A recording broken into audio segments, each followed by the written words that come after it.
تو سب سے آپ علیہ الصلوۃ والسلام نے فرمایا کہ دنیا کی محبت دلوں سے نکالو. اگر دنیا سے محبت کرتے رہے ایک وقت آئے گا یہ ساری دنیا کے کافر مل کر مسلمانوں پر ایسے حملہ کریں گے، حملہ کرنے کے ساتھ ساتھ دعوتیں بھی دیں گے اور آ کر کہیں گے کہ مل کر ان کو مارتے ہیں. وجہ کیا ہے؟ وجہ یہ ہے کہ شیطان نے ان سے یہ کام لینا ہے. دجال کی ٹیم کام کر رہی ہے، یاجوج ماجوج نے آنا ہے، دجال نے آنا ہے. دجال خود تھوڑی کچھ کرے گا، وہ انسانوں کے ذریعے سے کروائے گا.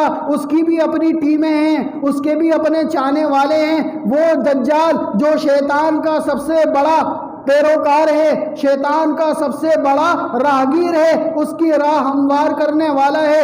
اس کے پاس بھی بڑے بڑے سائنسدان ہیں، اس کے پاس بھی بڑے بڑے انجینئر ہیں، اس کے پاس بھی بڑے بڑے ماہرین ہیں. وہ ان کے ذریعے سے کام کروائے گا اور وہ کام کرتا رہے گا قیامت تک. جب تک اس کی زندگی ہے، جب تک حضرت عیسیٰ علیہ السلام نہیں آئیں گے وہ اسی طرح کام کرتا رہے گا. اور مسلمان اگر دنیا سے محبت کرتے رہیں گے، دنیا کی چیزوں میں لگے رہیں گے، اسی طرح پٹتے رہیں گے.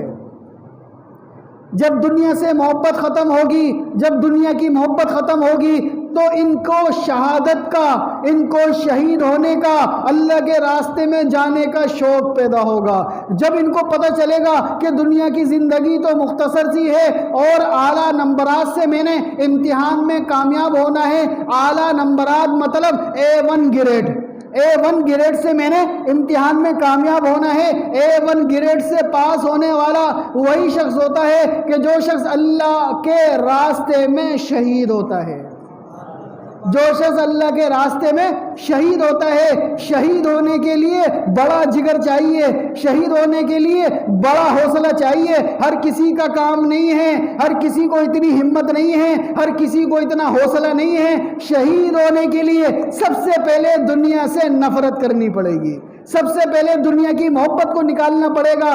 یہ جہاد کرنے والا مجاہد سب سے پہلے دنیا کی محبت کو دل سے نکالتا ہے، تب جا کر وہ اللہ کے راستے میں جاتا ہے. یہ مجاہد اپنے عمل سے بتاتا ہے مجھے دنیا سے کوئی لینا دینا نہیں، میری منزل تو آخرت ہے. مجھے دنیا سے کوئی لینا دینا نہیں، میری منزل تو جنت ہے. وہ جنت جہاں پر حوریں ہوں گی، وہ جنت جہاں میں ہمیشہ رہوں گا. دنیا کی زندگی کیا زندگی ہے؟ یہاں تو بڑھاپے بھی سے نہیں بچ سکتے، یہاں تو پریشانیوں سے نہیں بچ سکتے. کیوں نہ میں اپنی اس چھوٹی سی زندگی کو اللہ کے راستے میں لگاؤں؟ کیوں نہ میں اپنے مسلمان بھائیوں کی مدد کروں؟